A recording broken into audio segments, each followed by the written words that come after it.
Class 9 exercise 1.3 question number 9 बताइए कि निम्नलिखित संख्याओं में कौन कौन संख्याएं परमेय संख्या हैं और कौन कौन अपरमेय, यानी कि ये बताना है कौन कौन नंबर्स जो है वो रेशनल हैं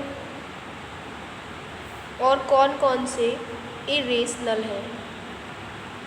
तो रेशनल नंबर में हम क्या जानते हैं कि रेशनल नंबर कैसे नंबर होते हैं, टर्मिनेटिंग, और अगर टर्मिनेटिंग नहीं है तो non terminating and repeating, bar bar repeat हो रहे हो, वो हमारे रेशनल नंबर होते हैं। इरेशनल नंबर या तो रूट में हो या फिर वो नॉन टर्मिनेटिंग हो, यानी कि कम्प्लीटली डिवाइड नहीं हो, और नॉन रिपीटिंग हो, ना ही बार बार रिपीट हो। तो इन संख्याओं में हमें बताना है कौन कौन रेशनल है कौन कौन इरेशनल है। तो यहाँ पर आप ये समझिए पहले, जैसे कि अगर 1 है, जो भी नंबर अपने स्क्वायर के रूप में लिख जाते हैं वो रूट से फ्री हो जाते हैं। 1 है, 1 जो है अगर हमने रूट में लिखा तो 1 को किसके स्क्वायर के रूप में लिखा जा सकता है, 1 के स्क्वायर के रूप में ऐसे लिखा जा सकता है। तो ये 1 से 1 जो है वो रूट से फ्री हो जाएगा, ठीक है। अगर हम 2 की बात करें, अगर हम 2 पर रूट लगाएं तो 2 किसी के स्क्वायर के रूप में नहीं लिखा जा सकता, तो √2 ही रहेगा। √3 की बात करें तो ये कैसी संख्या है, अपरमेय संख्या, ये भी अपरमेय संख्या यानी कि रेशनल नंबर, क्योंकि ये रूट से फ्री नहीं की जा सकती।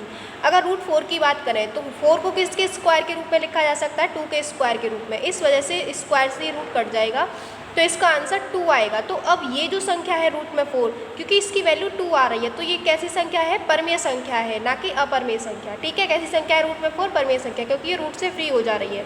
√5 की बात करें तो ये कैसी संख्या है, अपरमेय संख्या, क्योंकि ये रूट से फ्री नहीं की जा सकती। रूट में 6 भी रूट से फ्री नहीं किया जा सकता, रूट में 7 भी रूट से फ्री नहीं किया जा सकता, रूट में 8 भी रूट से फ्री नहीं किया जा सकता। तो ये सभी कैसी संख्याएं हैं, अपरमेय संख्याएं। अब बात करते हैं हम रूट में 9 की, तो 9 किसके स्क्वायर के रूप में लिखा जा सकता है, 3 के स्क्वायर के रूप में, तो ये रूट से स्क्वायर कट जाएगा तो ये 3 आएगा। तो 9 कैसी संख्या है, परमेय संख्या, क्योंकि ये रूट से फ्री हो गई है।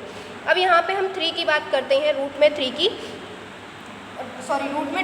की। तो 23 कैसा नंबर है, ये किसी के स्क्वायर के रूप में नहीं लिखा जा सकता। क्यों नहीं लिखा जा सकता, क्योंकि ये कैसा नंबर है, प्राइम नंबर है, तो इस वजह से ये किसी के वर्ग के रूप में नहीं लिखा जा सकता। 23 पूर्ण वर्ग नहीं है, इस वजह से ये जो नंबर है वो कैसी संख्या है, अपरमेय संख्या, अपरमेय संख्या।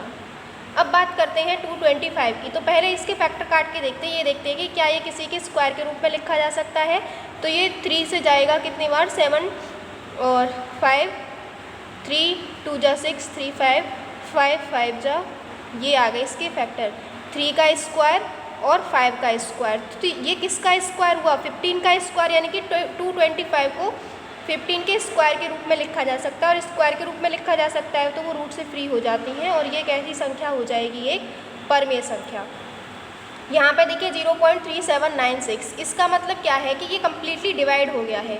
ये कैसा नंबर है, टर्मिनेटिंग है, पूरी तरह से कम्प्लीटली डिवाइड हो गया है, इसके पीछे डॉट डॉट डॉट भी नहीं लगा हुआ है। और अच्छे से समझें तो 3796, इस पॉइंट के बाद 4 डिजिट है तो 1 के पीछे 4 जीरो आ जाएंगी, तो इस वजह से ये P/Q की फॉर्म बन गई। तो ये कैसी संख्या हो गई, परमेय संख्या, क्योंकि ये कम्प्लीटली डिवाइड है, टर्मिनेट है, इस वजह से ये परमेय संख्या है। यहाँ पे देखिए 7.478 रिपीट हो रहा है बार बार, 7.478, तो हम इस पर बार लगा सकते हैं। तो ये नॉन टर्मिनेटिंग है लेकिन रिपीटिंग है, और नॉन टर्मिनेटिंग रिपीटिंग कैसे होते हैं, परमेय संख्या, जो बार बार रिपीट हो रही हो, और बार बार रिपीट क्या हो रहा है, 478 इसमें। अब यहाँ पे देखिए कि ये जो संख्या है वो देखो टर्मिनेट तो हो नहीं रही, तो ये कैसी संख्या है, नॉन टर्मिनेटिंग, नॉन टर्मिनेटिंग है। अब ये देखिए क्या ये रिपीटिंग है, देखो 1 के पीछे 1 जीरो, फिर यहाँ से 1 के पीछे 2 जीरो, 1 के पीछे 3 जीरो, तो यहाँ पे ये नॉन टर्मिनेटिंग है और नॉन ही रिपीटिंग है।